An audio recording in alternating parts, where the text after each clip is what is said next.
When the skies fill up with the most gorgeous of sunrises, but we see nothing but the darkness of a retreating night, we are ready for a poem.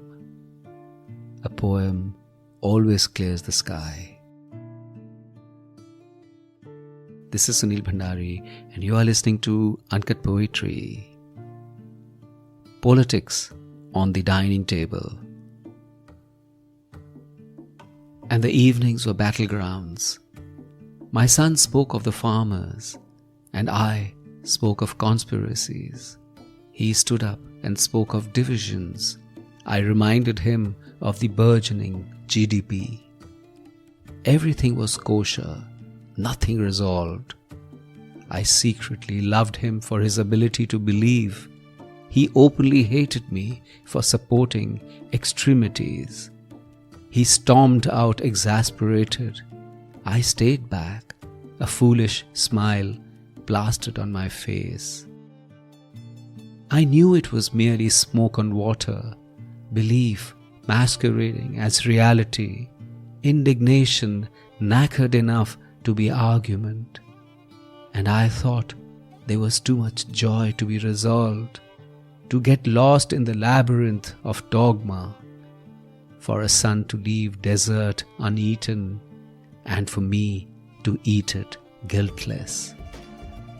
And I mulled on how he loved Louboutins and Krug Rose, and how his dualities sat unreconciled, but easily in the expanse of his wide open arms. There was time enough, I thought, for him to find his way beyond arguments. Maybe when we are in Hiroshima this autumn, as he sees what was destroyed, what survived, and he weeps in front of a memorial, a remembrance of madness, where people bore the brunt of lessons taught by a polity which couldn't care. As he returns for his blood orange sorbet, and I curl my hand around a cup of Earl Grey, the night lazily drifts in, and the buzz of an ordinary day winds down.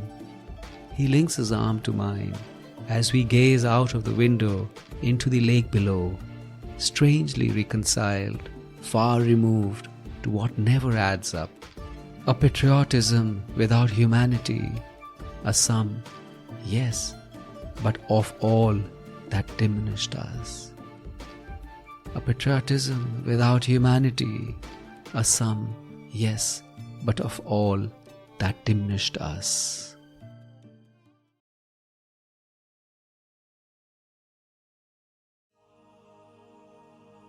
There is nothing worse than politics dividing family.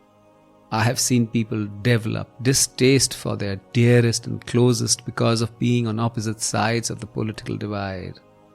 Something which is mere belief takes on an expanded definition to include a commentary on character and acts as an unsubstantiated and unsavoury revelation. And with astonishment we exclaim, "What? You support?" ... as if it was the ultimate excretion and misdemeanour. In the city I stay in, everybody is a political guru, some emotionally and some after study and observation. And it often becomes a battle of belief versus intellect, and conversations and emotions go haywire and become deeply divisive. And being a highly political nation, where as a people we consume and practice politics with gusto, finding someone close being not even close to our political beliefs is dismaying and often unacceptable. How then can a conversation not be a battle? How can we not conclude that the other is at best insensitive or at worst a cretin? The hypocrisies are inherent in the premise. All dining table discussion on politics are nothing more than air. We criticize with the depth of our beings, lean left whilst having expensive wine, talk of one God whilst deeply suspicious of another's religion. How much do our politics and religion diminish us? How it makes our worst define us?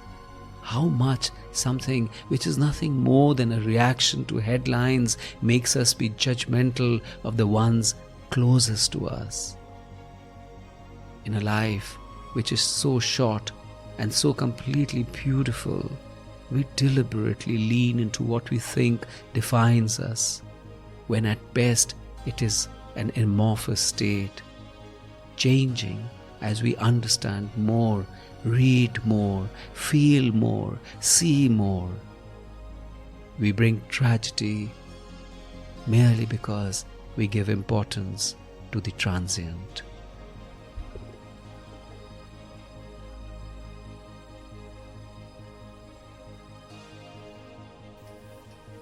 This is Sunil Bhandari and you are listening to Uncut Poetry.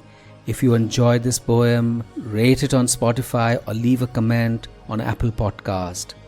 And I have a lovely newsletter called The Uncuts, which is like a Sunday dollop of warmth and fun and beauty. Subscribe to it. The link is in the show notes. And if you loved this episode, please do share it with someone you love. See you next week.